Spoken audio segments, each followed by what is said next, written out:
Rub the lamp? Rub it. I think my desire would be that high quality education would be freely available. Not just content, not just open educational resources. My desire would be that someone in any country of the world could access the best and the brightest minds and observe the learning experience that goes on in the classrooms of Yale and Harvard and Stanford. And so my goal, I guess, would be that not only do we make our resources available for free, but that instead we make the entire educational experience, the part that helps us to become a better society, that we make that entire experience available for free. Obviously that calls into question universities, what they are, what universities should be, and I certainly don't have a counter answer for that. But if we do expect, and this is a point, I was on a panel with a gentleman by the name of Robert Caillou, I believe his name is. He co-founder of the web with Tim Berners-Lee, was his claim to fame. He didn't have as good a marketing agent as Tim Berners-Lee did, but he presented at the Global Summit in Sydney, Australia several years ago, and we were chatting, and one of the things he brought forward was our world has become so astonishingly complex that our ability to solve the problems of overpopulation, of environmental concerns, now financial issues, it's not going to be solved on the premise that we solved problems in the last decade. There will be no Einstein that's going to come out and give us a solution to problems this complex in nature. The problems will be solved through a participatory, interactive, integrated approach. And the only way that we can solve those problems then is that all of us has access to a reasonable quality of education that isn't some warmed up, semi-translated resources produced by a large university. That the educational experience, the experience of learning, the experience of becoming a better learner, that those are all captured as part of the process. Then you have to tell me, what is this education that is basically necessary consisting of? What's involved? What are the ingredients of this necessary education? Yeah. Well, first thing, I think historical. There has to be awareness of history. There has to be an awareness of the legacy of humanity. To know where did we come from? The Chinese culture, what did they contribute? Can it be learned through movies and DVDs? I think anything can be learned. Traveling would be first preference. Reading is another option. It can be learned through multiple ways, as long as it's accurate. Right, if it's a Hollywood-produced Romeo and Juliet movie, but we know that even the old writings sometimes aren't very accurate. They serve their own purpose. They do, but if I read Gibbon's just as an example, the decline and fall of the Roman Empire, he is opinionated. He has a very particular viewpoint, but his writing is beautiful.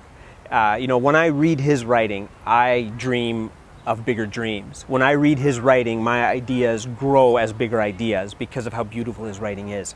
So it's not just the content that contributes, but it's the beauty of the idea and the expression of the idea that can cause people today to think bigger ideas for having encountered it. I think that's one of the things where a lot of people find interest in Obama as the current president, is he's caused them to think bigger ideas that they haven't thought or haven't felt that would even help to think.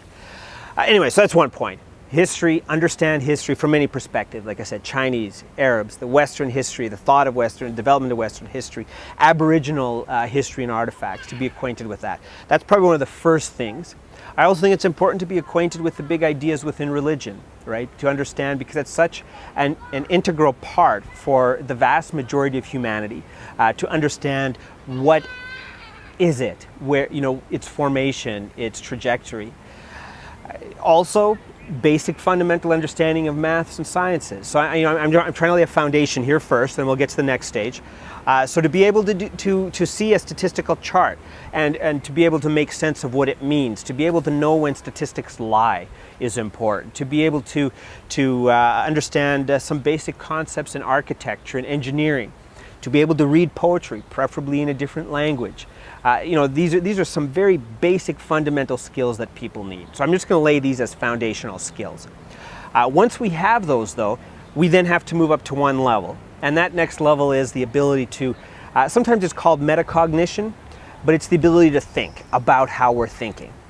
So it might involve, I would look at, what's my thinking process? How am I reflecting on this? I should be thinking critically. Where is this information accurate, but in which context is this information false?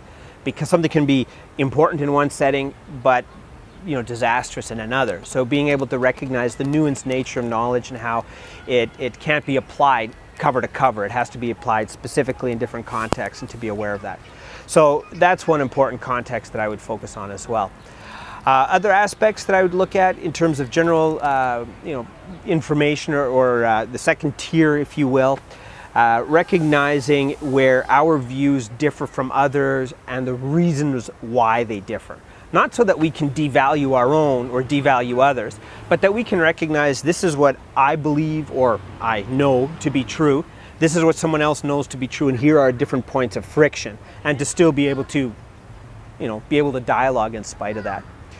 If you have those two foundations, the content, structure, historical legacy, key subjects, math, science is laid to a degree, the ability to think critically, the ability to think about our own thinking laid, then I would move to the third level as key areas of information, and that's the ability to be able to participate.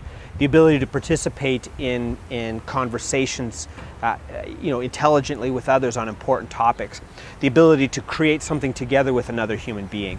And at this level too, this might sound a little ironic, but the ability to enjoy beautiful music, right? Because there's something about music or something about a beautifully written book that can raise us out of our circumstance and give us new desires and new hopes. And I think that's all part, because the first two areas are about ourselves, right? The content end and the metacognition layer are about me.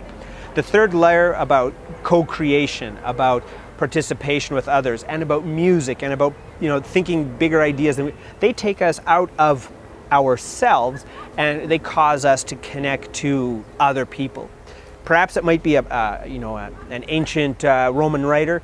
Perhaps it's an ancient Chinese philosopher. Perhaps it's a Greek philosopher. But the connection to these kinds of big ideas cause us to be less of what we are and help us to rise above our current situation. So, it's hard to answer this question because it requires a much more nuanced answer. But just as a quick throw out, those would be sort of the three key tiers that I would look at as being vital for an informed population or an educated society.